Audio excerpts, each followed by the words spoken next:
Welcome back to the Britt Mayer Show, where we talk about culture, politics, faith, and health, and the stories that matter most to you. I am your host, Britt Mayer, and today we are diving into one of the most critical conversations that parents can have in 2026, protecting our kids from pornography. My guest is Greta Eskridge. She's a second-generation homeschooling mom of four, two young adults and two teens. She's a wife of nearly 30 years to her husband, Aaron. She's an author, speaker, and host of the popular Greta Eskridge podcast, which just celebrated its 100th episode. And she is a passionate joy chaser who helps families build deep connection in a very disconnected world. She's the author of what many of you have read, Adventuring Together, 100 Days of Adventure, and the essential new book, It's Time to Talk to Your Kids About Porn, a guide to sexual integrity in a digital world. And that's what we're going to talk about today.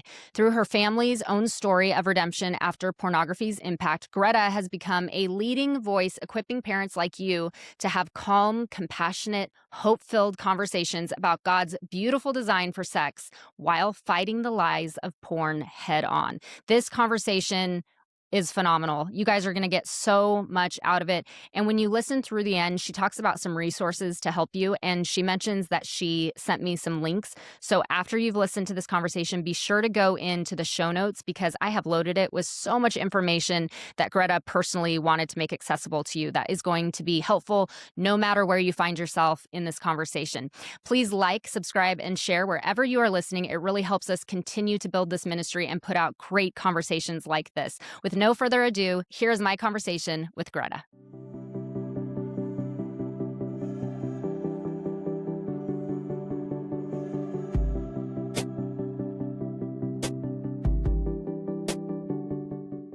As a Christian mom right here in California, I refuse to be silent about the evil that is happening in our own backyard. Human trafficking, especially sex trafficking, is not just an overseas problem. It is right here every single day in every state, and it is exploding in our own communities. Right now, vulnerable women and children, our daughters, our neighbors' kids, are being exploited through the very devices in our home. Pimps and predators use social media, apps, and the internet to groom and trap them. An estimated 27 million people worldwide are enslaved, with millions in sex trafficking, and a huge portion right here in America. This $150 billion criminal industry preys on the innocent. That's why Operation Love Global is laser focused this year on prevention and rescue right here at home in the USA. They are running proven digital safety workshops to equip parents, teens, churches, and schools with real tools to spot dangers online and keep kids safe.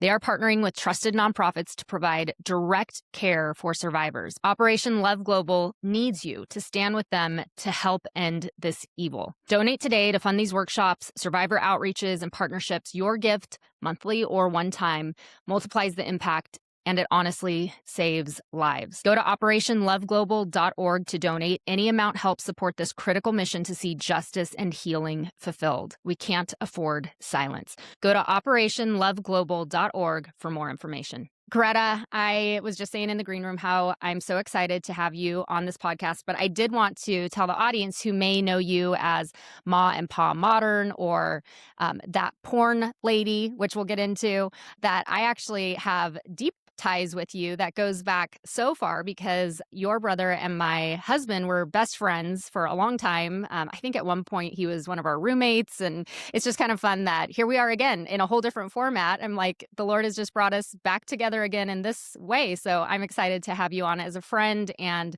as a warrior. So thanks for joining today. I'm so glad to be here.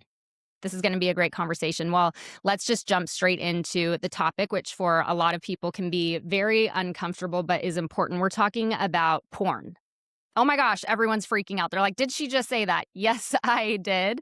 And we're going to get into it all. So how did you find yourself in this arena? Well, my story starts from a place of pain, which I think is actually a pretty common scenario when we're talking about pornography.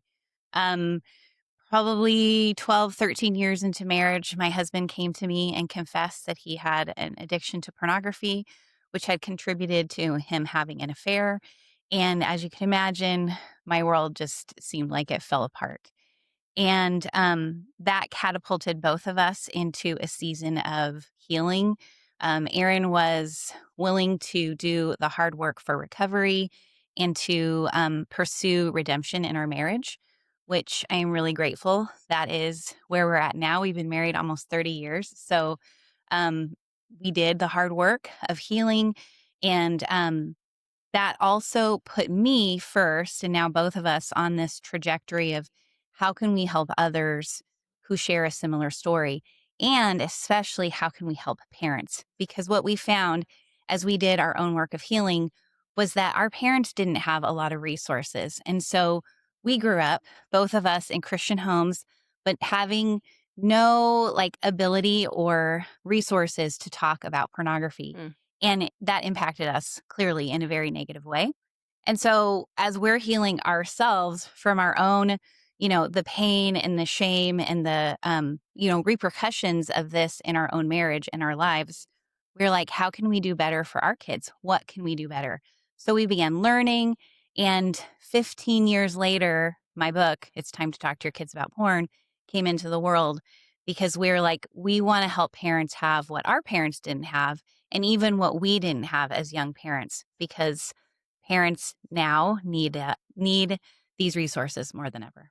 Yeah. When you found out about your husband, Aaron, was it a complete blind spot for you? Were you completely shell shocked, or was there anything now looking back that you think, oh, there were warning signs that I wasn't picking up on? Well, yes, of course, looking back with the knowledge I have now, there were warning signs, but at the time, I had no idea. It was a complete shock because I knew nothing about the world of pornography. I mean, I Mm, knew it existed, I knew it was bad, but I didn't even have context for a man like my husband Aaron using porn because he was a good dad.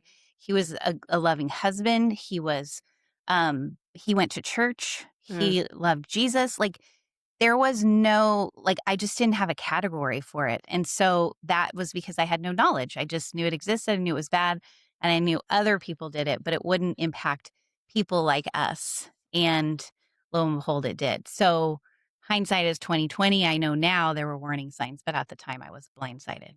And that's why I think this topic is so important because of the blind spots. And I'm thinking now, just off the cuff, that was 16 years ago, about right when that Yeah. all came to the surface. And the world is so different now than it was 16 years ago. Even with just the advent of social media, which has taken off and transformed rapidly. And then very recently, the advent of AI and what can be created on AI is just so rapidly very, very quickly evolving into something that we are not prepared for. It's interesting. I remember we had a family dinner once, and it was years ago, before my father in law passed. And I remember somehow this topic came up just about safeguarding our kids from pornography. And my father in law, who is so wise, he just shared with how the shame issue, and he was sharing how when he was a kid, so now we're going back even further than 16 years, he said he remembered being like a young boy, and he was saying the shame involved with acquiring pornography is so different now because when he was a little kid, his friends would all rock, paper, scissors for who had to go into the 7-Eleven to go put some quarters on, the table to grab the Playboy or whatever it was. And he's like, there's no shame anymore or the sense of shame is much different because now you can just scroll and find images, but there's not that face to face of, oh my gosh, I'm paying for something. Here's some quarters. And now I'm grabbing the magazine and it's in a brown box and I have to hide it. And then we have to, the boys have to share it and it rotates houses. He's like, it's entirely different what you guys are living through. But that had to have been 10 years ago that I remember having this talk with him. So let's talk about that. Let's talk about how the world has changed and what you have seen in the last 15 years and your concern for parents today. Well, I agree with your father-in-law. The aspect of having to go get pornography has changed dramatically. In the past, it was something you had to pursue. And I would say now pornography is pursuing our kids. It is coming after them relentlessly because it's accessible on a phone, on a tablet, on a computer, even through gaming devices. You and I were talking about that earlier. Like, there is pornography is accessible almost everywhere. And for most kids, the first time they're exposed to it, it's accidental exposure. They're not looking for it. They're not even going into that store to find it. They're not going to a porn website to find it. It's accidental exposure on places that are seemingly so innocent, like looking for something on Amazon or looking up a picture to do a drawing on Google, and accidentally they are taken down a road and they're exposed to pornography, or someone shows it to them and they have no interest in looking at it. So parents need to be aware that it's so much less of a problem where we're like, okay, yeah, my older teen is going to, go look for pornography because he's curious. It could be your 10-year-old child accidentally exposed, boy or girl, while they're doing an innocent Google search or looking for clothing items or on Pinterest.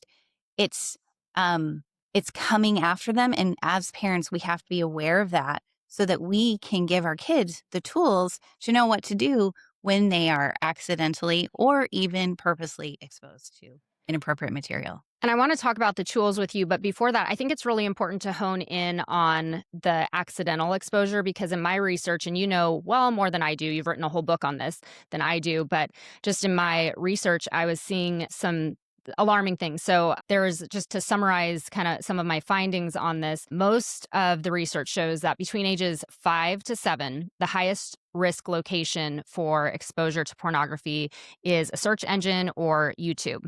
And then 8 to 11 is a search engine, gaming, which we talked about in the green room. But just to bring the audience up to speed, I recently had a friend share with me that she's a dear friend, amazing Christian mama who's done everything right, everything right. And she was just broken because she realized that her young son has been using pornography, and this has been going on now for about a year, and she had zero clue. And he confessed to it and was broken about it too, but she said she threw up so many times because she's like, I just view my son as being so sweet and innocent and this little boy. And she said that his earliest exposure were two things. It was Xbox, which I said, Xbox? What? Like, I just remember Xbox being Mario Brothers, like the little, what do you mean Xbox? And then she said also Temu, which is, for those who don't know, it's like where all the garbage China stuff that's like black market dupes for the fancy, expensive stuff. You go and you buy things for 10 cents instead of $100. And I said, Temu, like that app, that website? She said, yes, because he was able to find images of girls in lingerie and basically soft porn on Temu and screenshot those and then kind of build like a collection that way. And then that led him into um, more of the actual, like he's searching for it on the sites. And then ages 12 to 14, it switches into social media and chats. And then 15 to 17 is the highest risk location is the porn sites and private devices. So I think it's important for you to share in your experience over the last 15 years and in your research for this book, are there any stories that you have heard or any statistics that you think moms should really be aware of, even like we were talking about the Bible app, like things that moms may not think about? And that's why this conversation is so important, to get rid of those blind spots. Well, I think it's really important to know those ages because if the average age of first time exposure is between 8 and 11, and most of the time that's accidental exposure, um, I always say parents, we want to be proactive rather than reactive. So that means if your kid is at risk of being exposed to pornography, by age 8 and sometimes even younger, according to, what the stats you just shared, then as parents, how can we be proactive in that situation? That means we actually have to be having conversations with our kids at a younger age than we think. Most parents will push back when I tell them, you need to talk to your kids before the age of 10 about pornography, what to do if you see it. And they'll be like, my kid's too young. They want to wait till middle school. They want to wait till high school. But so often at that age, it's too late. Either they've already been exposed or so many of their friends have. They've heard about it. They're curious. And you haven't had the time to set up yourself as the authority on Mm. this subject. You've allowed other people to become the authority on the subject in your kid's life. So I think that's a really important thing for parents to know is it's happening at a young age and you can be proactive rather than reactive by talking to your kids at a younger age about pornography. And I think the second thing that I would really want parents to know is that it isn't coming at your kids in the expected ways, not the Hmm. expected avenues. Like you talked about, it could be in a gaming device because a lot of times kids are playing video games either on a computer or on the television in the living room, but they're playing with strangers. because they're playing through the internet. And that means you're allowing strangers who maybe say that they're a fellow 12-year-old boy or a fellow 14-year-old girl, but they're really an adult who's coming to prey on your child and expose them to things, send them pictures through the internet, through that gaming device. That's something that parents just don't think about. Yeah, I They're wouldn't. like, oh, I wouldn't think about that. So how does yeah. that work? Like Minecraft is super popular. Oh, Okay, Minecraft and Roblox are super, just super dangerous places for this exact scenario. so give me, as a mom who has a son who's in that age demographic where all the boys are playing Minecraft. They call each other and it's like they want 20 minutes of Minecraft with their buddies. Right. Tell me, like expose me to the dangers and reality of that, even if he's sitting on my living room couch. Well, the first thing you want to know, is he playing with someone you know, like his friend who lives, across the street or down the road, that you actually know who this kid is, you know who that account is that he's linked to. Or is he just playing in the world of Minecraft or Roblox with people who you have no idea who they are? Because that's the first step for protection. If you don't know who your child is playing games with, which in these games, it's really fun. Apparently, I've never played them, so I don't know. I But don't get it, but apparently it's really yes, great. apparently it's fantastic because all the kids want to do it. Yeah. To play with people and to build worlds together and all the things that they do. It could be Fortnite, any game that's a multiplayer game, right? But if they're just getting online onto that game and they're playing with people who you don't know who they are, that person, those strangers have access to your kids. If your kid's wearing headphones while they play, which a lot of kids do because Mhm. parents are like, I don't want to hear the sound of that game. Yeah. Then someone's speaking into their ears and you don't know who they are. So that's why it's so important to either have a rule, just like we don't play with other people, unless it's like your friend is sitting there right next to you and you're both playing together, Mm. but not with strangers online. That's been the rule at our house for games. Like we just don't play multi games, player games with strangers. Or if you're like, we're going to allow that because your cousin lives in New York and you live in Oklahoma and I know you want to play together, you know that the only person they're getting online with is that cousin. Um, that's how a stranger can access your kid, through video games. And Yeah, yes, I it could think be through all different gaming devices, on a TV, on a computer, on a gaming console. Be aware. so that's where I think it's important for moms to realize that the landscape has shifted and evolved, Yes. and we are still living in early 2000s, Yeah. which is a reality for a lot of moms. We're busy, we're making dinners, we're meal planning, we're cleaning the house, we're taking kids all over the place, and we are still living as if it's the early 2000s social media landscape. But things have really rapidly evolved. I honestly had no idea about accessing porn through any, like, obviously the functional apps and sites, but not through Xbox Right. or any of the little games kids like to play. Can I So give you I one more example? Yeah, I want to hear one more. Yes. Because this one I think is also really important and very surprising. And this is for moms of girls. A lot of times, another comment I get from parents is, well, I only have daughters, so I don't have to worry about this. And I always say, actually, every single one of us needs to be worried because porn is not just a male problem, it's a human problem. It impacts men, women, boys, and girls. And for girls, one of the most common ways girls are introduced to the world of pornography is through books. And those are erotic books. They're maybe not labeled as erotic books for the younger ages, but you would find them in the young adult section, which appeals to like sixth graders on up, Hmm. of a bookstore or a library, the school library. And they're books that are full of soft porn. They're very graphic. And that's a way that is so common for girls to be introduced into this world.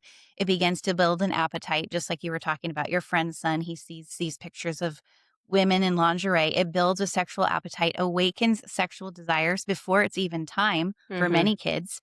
And then they're like, oh, well, I want more of this. And it's so easy to find far more explicit, full on pornographic literature in the library, at the bookstore, or through sites like Facebook or TikTok, where there are links to either books that are written, they're just, like little novellas, but they're written online to be read online or to find, at the bookstore or your library. And that is pulling girls into the world of pornography because for a long time, it really was that pornography was mostly produced for men. But of course, the industry realizes we're missing out on a big chunk of the market. How can we get women to want to engage with pornography? And largely, it starts through books. If you are anything like me, you are so tired of companies that continually push woke nonsense, and you are actively looking for companies that are patriotic. So enter Resistance Candles. They are hand poured candles right here in the USA by true patriots who stand for liberty and tradition. They've got an amazing collection. I burn them all the time. And their newest release is Liberal Tears. It's a perfect mix of salty liberal tears and bitter black coffee beans.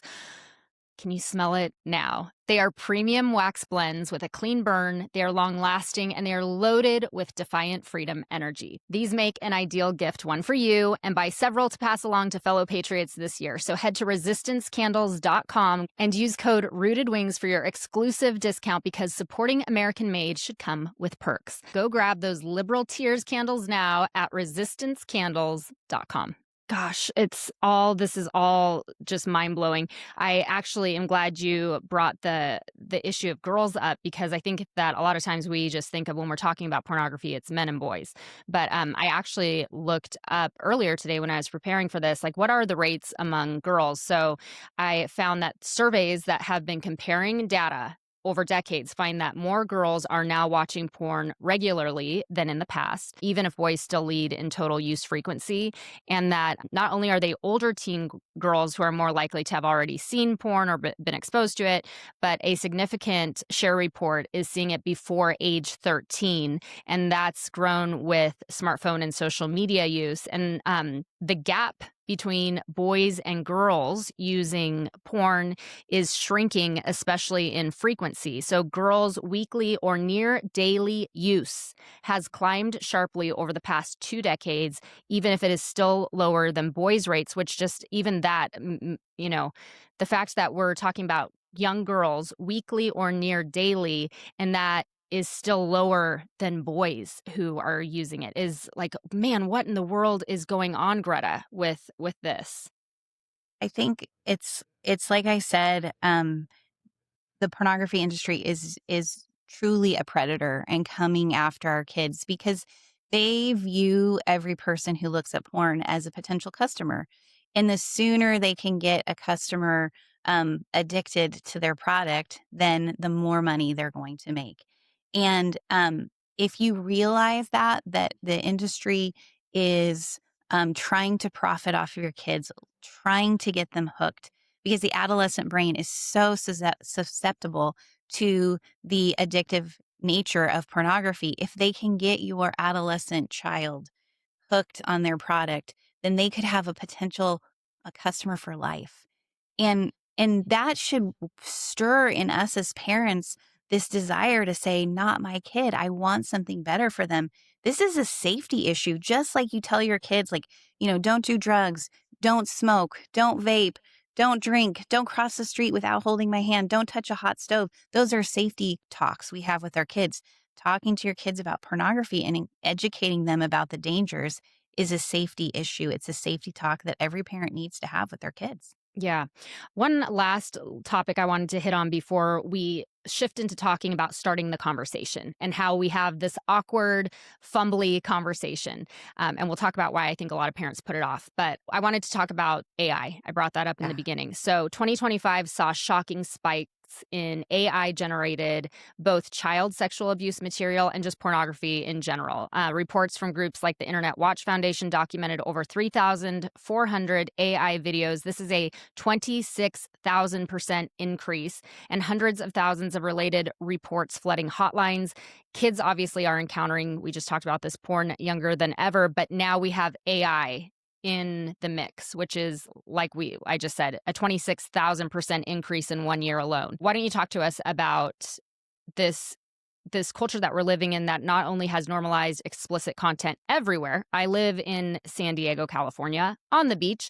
It is everywhere. We recently drove to Utah and driving through the Las Vegas area. I was telling my kids, please just don't, I don't want you looking out the windows for a little bit. No, look, because the billboards were just, it was Watch a soft screen, porn. right? I was like, anything is better than this drive right now. And it was like the traffic was so slow. I'm like, please, Lord, get us out of this hellhole. But let's just talk about that AI and how pornography and AI is reshaping kids' views of sex, relationships, intimacy, violence, and how AI now is a feature of this whole mix. Well, I think, I mean, you brought up some great points about pornography shaping or reshaping the way kids view sex and, intimacy, relationships. A lot of teens will say that what they use porn as their educator for what sex is supposed to be like, and a lot of them actually believe that it's realistic. Like this is what they're seeing is real. And of course, as adults, we should know, and I hope most of us do that that's not the truth. But if that's what kids are being shown over and over again, that's what they're being told is real, then imagine how that's going to impact their future relationships, potentially the rest of their life. Like I said earlier, and then you add AI to the mix, that adds another level of, I would say, danger because it could be something as simple as a kid downloading an app or using AI to like uh, undress someone, right? You put a Mhm. picture up, you want a picture of a movie star and you want to see her in underwear only. And their AI can do that. Mm. And that's like the tip of the iceberg. You're basically able to, or they want you to be able to create anything the mind can imagine. And, that's devastating and terrifying when you think about that in terms of pornography. And AI is just getting started. Mhm. So, but like right now, a lot of times you see memes that people share and you're like, oh, that's so AI. You know, only my great grandma would believe that that was real. Yeah. But it's getting better all the time. And when we think of that in terms of pornography and how it's going to impact the world of pornography and therefore our kids, we have to again, educate our kids. I don't know how to stop AI. I don't think any of us right now know how to. So No. what can we do? Well, we can talk to our kids about the dangers that it poses to them. One other thing just before, because I'm excited to talk to you about going on the offense. But one other thing, and it just occurred to me when you were talking about this, is another thing that I have seen a lot in the news recently is the sex. What is it called? Sextortions, Oh, where there yes. are these groups that are targeting kids. A lot of these groups are based foreign. They're like these foreign groups where they will find young boys, and it's primarily young boys, and they will get them to think they're talking with a hot girl and there's some conversation, and then at some point they get your son to send really explicit pictures back to this hot girl in quotes. Turns out the hot girl is not. It's part of this like very disturbing just operation to get something out of these boys. So as soon as the image is acquired, then these groups go on the offense right away against the boy and will blackmail. We're going to send this to everyone you love if you don't send us $50,000 wired overnight immediately. And this has so sadly ended in there have been a number of suicides because of this. So that's just another issue with all of this is that I would just love your feedback on that too. Yeah, that's actually one of the number one problems. Like according to like the FBI and other government entities that are working with crimes through the internet and that are impacting especially teen boys. They're the number one target. They're the greatest risk. That prefrontal cortex that they have is not developed. And like you said, they're so easily tricked and they make a stupid decision talking to this person that they think is a cute girl. She Mhm. wants a picture. They send it and then immediately the crime ring on the other side of the world, it's like we don't even and they it doesn't even have to be $50,000. They could ask for $500. But that 14-year-old boy is like, I don't have $500. What'll I do? And they say, if you don't send the money, we're going to send this picture out. Everyone's going to know what you did. And then that child, especially if his parents have not talked to him about this, he doesn't know what to do. He feels lost. He feels afraid. He feels ashamed. He's terrified, overwhelmed. And like you said, unfortunately, there are some cases where that has resulted in suicide. So I would say, as parents, you have to tell your kids, like, this is a scam, that there are people out there trying to get you. And son or daughter, if that ever happened to you, even if you sent that picture, come tell me. Mhm. This is a crime. You're in danger. I want to help you. That Mhm. matters more than the picture you sent. We'll deal with that later. Right now, we've got to keep you safe. Yeah. And that's something that's happening at a growing rate, Yep. like alarming for our teen boys, especially, but even Mhm. girls. Yeah, and it is tied into AI too, because now AI, you can be that pretty woman on the other side of the screen, and you can send pictures that are believable, and then as soon as that picture is sent back, then the mask is off, which is just so scary. So here's where I want to go with this, because I think this is so important. All of this can seem super overwhelming, especially for a mom being like, okay, you guys have talked about the Xbox, the iPad, AI, ChatGPT, the Bible, like all the things. We didn't even talk about the Bible app, but that's another one that you said, even there, like there can be predators even Yeah. lurking in the places that you think are safe, like the Bible app, because you've seen that too. So as a mom, this can all be completely unnerving. And you Yeah. just think, well, gosh, do we just move to the middle of nowhere and raise my kids in a tent? Like, because that might be the only option. So I want to talk about going on the offensive, which is what your book is all about, that it is impossible to play defensive against pornography and this world that we live in that is just saturated with it. And like you said, is intentionally going for our kids. But we have incredible tools as moms, as dads, as families to play on the offense. So talk us through what really your book is about, let's talk about porn to our children and why it's important to go on the offense and not wait until we think, okay, now's a good time to talk about it. Yeah, I think it all goes back to that idea of being proactive rather than reactive. And if we can give our kids the first talk about pornography, it comes from us, then, like I said, we become the expert to them rather than Google, their friends, somebody at school, a teacher, whoever. We can be the ones who say, hey, there's this thing called pornography. I want to tell you what to do if you ever see it because it's dangerous and it's bad for you. And the conversation can start just as simply as that.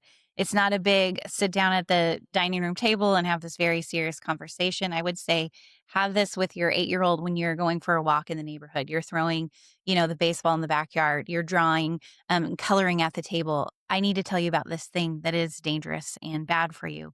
And here's what to do if you see it. You also have to give a definition. So you need to tell them what pornography is. But I always tell parents, especially when you're talking to the young kids, you need to do it um, with giving them the least amount of information to keep them the most safe. Mhm. So pornography is pictures or movies of people who have no clothes on. I know that's so weird. Naked pictures on a computer or a phone. Yes, people really do that. And if you ever see it, here's what I want you to do. I want you to close the computer, turn off the tablet, turn the phone over, or if someone showed it to you, I want you to say, I don't want to look at that. And then I want you to walk away from the screen, walk away from the person, come find me or daddy or another safe person. Say, I think I saw pornography. Will you help me? That conversation takes like not even 2 minutes. And you've already then given them the tools to not freeze, not freak out, not be overwhelmed, but to know, oh, I need to stop looking at it. I walk away from it and then I come talk to mom or dad and they will help me. That can be a game changer for a child's first exposure to pornography. I think a big reason why moms don't wanna go there is because porn is such a dirty word and it feels gross. Even, like, the number of times you and I have said it right now, I'm like, I know it's "Ah, I overwhelming. wanna go take a shower. This is so gross. I hate it."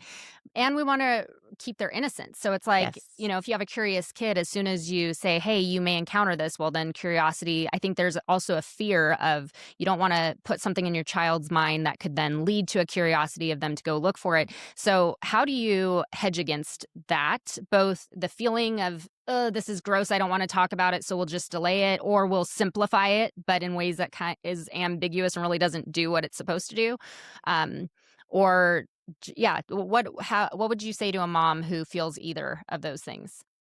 Well, there's a couple things that I think are really important to know. Number one, the word pornography does not carry the weight and the baggage for your kid that it does for you because it's probably the first time they've ever heard that word. They don't know it any different than, the word blanket or fingernail, right? It's just another word. So you aren't actually saddling them with all of the the heavy knowledge you have when it comes to the word pornography. So that should be a little bit of a, okay, I can breathe a little more deeply knowing that. But secondly, it is really important for our kids to actually know what pornography is and to know the actual term, because pornography is often used as a grooming tool. And what I mean by that is if there is somebody who wanted to abuse your child, then pornography would be a way that they could begin to groom your kid. And so if your child is shown pornography by less it could happen by a stranger, right? Like we talked about through a video game or Hmm. something like that, but it's often abuse and grooming is happening by people our kids know, then they would have the ability to say, "Hey, this person showed me pornography." And that gives so much validity to their testimony, and it gives us the the knowledge like, "Oh, I need to step in and do something." I think sometimes when kids say like, "Oh, I saw something I shouldn't have seen," or maybe they showed me this picture, but they don't have the language for it, their Hmm. story could be doubted. So again, I think it's a safety issue for our kids to know what it is, to be able to identify it. We can all take it seriously and they can have a way out with help from us. So it is a safety issue for us to tell our kids what it really is, to have the vocabulary, not the details. We don't give them details. They don't need the details. They just need to have the least amount of details to keep them the most safe. What about moms who have kids like my dear friend who they know that their child has already been exposed. There's been something has come to light, or which in my friend's case was straight up Holy Spirit moment where it was just all brought to light, and she's so thankful and also so crushed. But a situation like that where everything is unveiled, or where you sense that there's been exposure, or even so it's all the same age demographic, or kids who go to a public school where kids have devices, or even like a church, like Wednesday night church, where Sports kids have teams. it's Yeah. everywhere. It's everywhere. Right. But if you have a kid that's older, in that, let's say 12 to 18 age range, and you haven't ever had this conversation with them, how would you encourage moms to not get discouraged that they haven't, but also encourage them do it now? Yeah, I have two really powerful things to say to that. One is it is never too late to have a conversation with your kid. Your kid could be 21 and you could say, "Sweetheart, I should have talked to you about this a long time ago and I didn't. I didn't know how, or I was afraid, or I just never thought about it." And tell them the exact same things that I said in that little kid conversation. Make it appropriate to their age, but let them know, "Hey, pornography is out there. It's bad for you. It's dangerous. You don't have to use it." I have heard from so many teens who say, "We didn't know that we didn't have to use pornography because everyone does." So you step into your kid's life at whatever age and say, "I want you to know you don't have to use pornography. And if you've seen it, it is not too late to change your story." So that's the second thing that I want to say is it is never Hmm. too late for a parent whose kid has been exposed to pornography, who has used pornography. Pornography does not have to be the end of anyone's story. There is hope for healing. There is actual brain transformation that can happen just like porn can like change the brain. Well, new neural pathways can be built. That's called neuroplasticity. It's the way God designed our brains to heal, even to heal from porn exposure and use. So it's not the end of the story. Hard work is had to be done to heal a kid or a person like my husband who has used pornography, but it doesn't have to be the end of the story. There is hope. And that's where I wanted to land this plane on this great conversation is the redemption aspect. And for those moms who have kids who maybe there is an addiction there, or they've noticed that there's a trend for their kid to be drawn to this, it's become maybe not a full-fledged addiction, but it's there now in their life. C.S. Lewis has this, I think it's The Great Divorce, where he talks, there's an allegory about the man with the little lizard on his shoulder, and it's like his pet, his plaything that he thinks he can play with. And ultimately it's not a little pet, it's this dragon that's consuming him. And when that's revealed, it's like this moment in the story where you're like, oh my gosh, he didn't see it, we didn't see it, but the Lord saw it all along and was trying gently to get this thing off of this man. And I think that can become, for a lot of kids, exposure to porn, where it's almost like a plaything that then consumes them in the end. So for those who are trending toward that, that we as moms see, and we know that there is redemption, we know that there is hope, but in the moment you're overwhelmed with the reality. What resources or help would you encourage moms to look at for that child? Kind of just a hand holding to walk them through this season. Well, I would say, first of all, to that mom in that moment, I want them to know they're not alone. Um, I get emotional when I talk about this because it feels like the loneliest thing ever. I remember finding out this issue with my husband. I felt so alone and so lonely. Can you imagine if it's your child? You feel Hmm. even more alone because you're like, I don't want anyone to know. I don't want Yeah. people to think badly of my son or my daughter. Um, and so it can be so crushing, so overwhelming. So first, to know they're not alone. There are so many other moms who are walking in your shoes and they understand. If there's someone you can reach out to that you can trust with that story to protect your kid, um, then do that. And if you don't know of any, I have resources of people who minister specifically to moms in this situation. Um, that will step into that place where you feel lonely and you feel like, I don't have community. There is community for you. And then there's even can be community for your kid.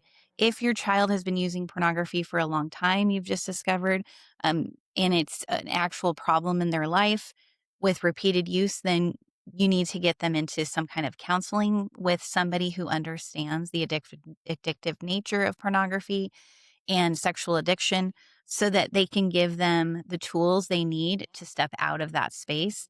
Of course, you're going to need to do things like change their devices and access to screens and put on all kinds of, parental control software and accountability software, but don't defer just to that. You really need to make sure that you maintain relationship. It's not just I'm taking screens away from you and that's it. Like Hmm. we're done.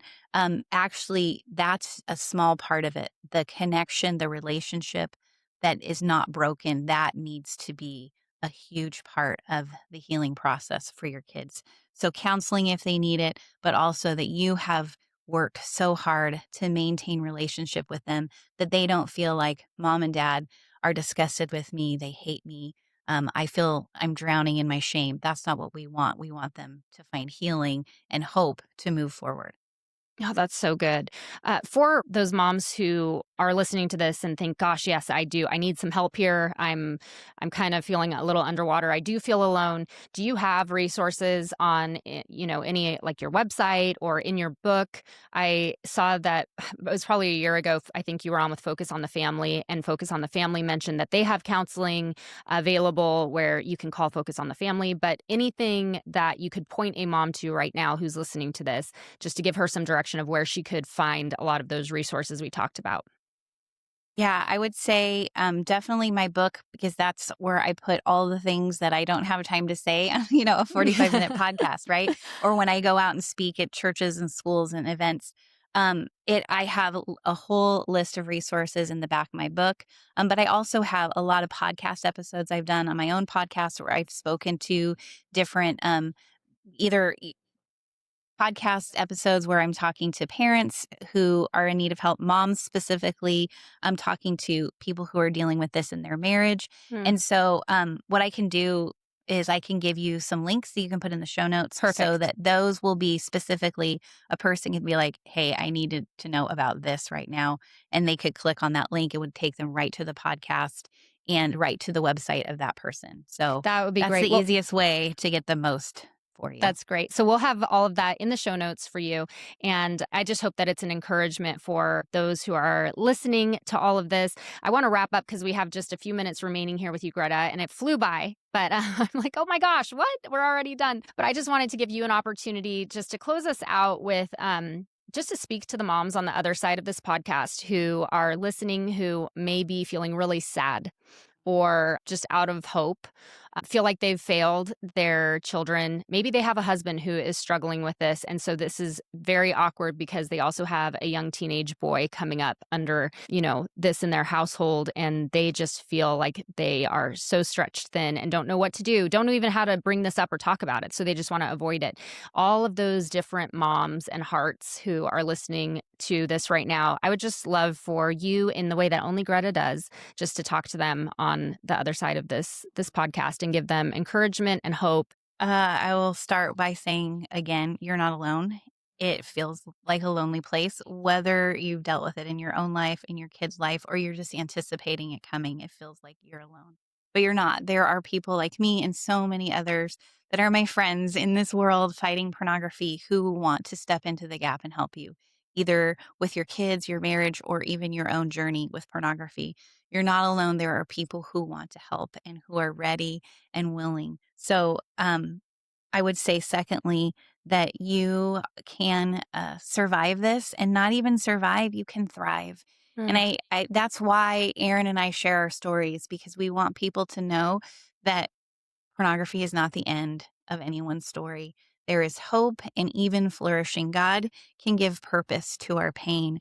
And in fact, I always go back to one of my favorite quotes from Corrie ten Boom, who I'm sure you know who she is. She wrote the book The Hiding Place. She survived the Holocaust. And when she was in the concentration camp in Germany with her sister, they were there because they hid Jews.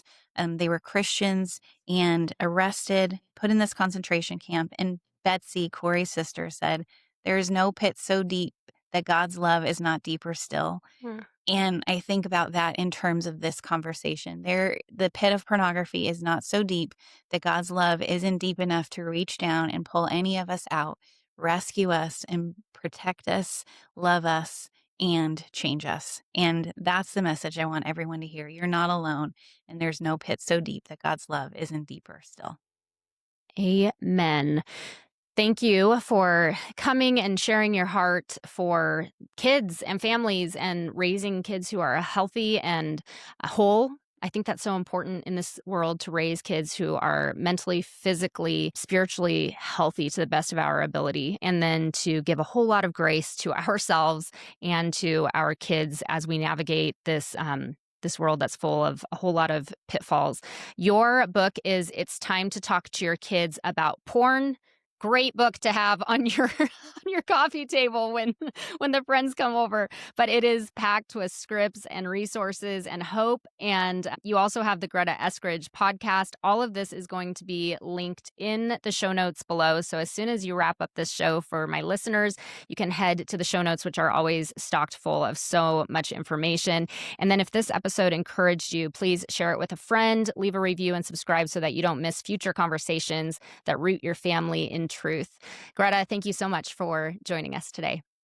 Thank you for having me and being willing to have the conversation. Absolutely. We'll see you again soon.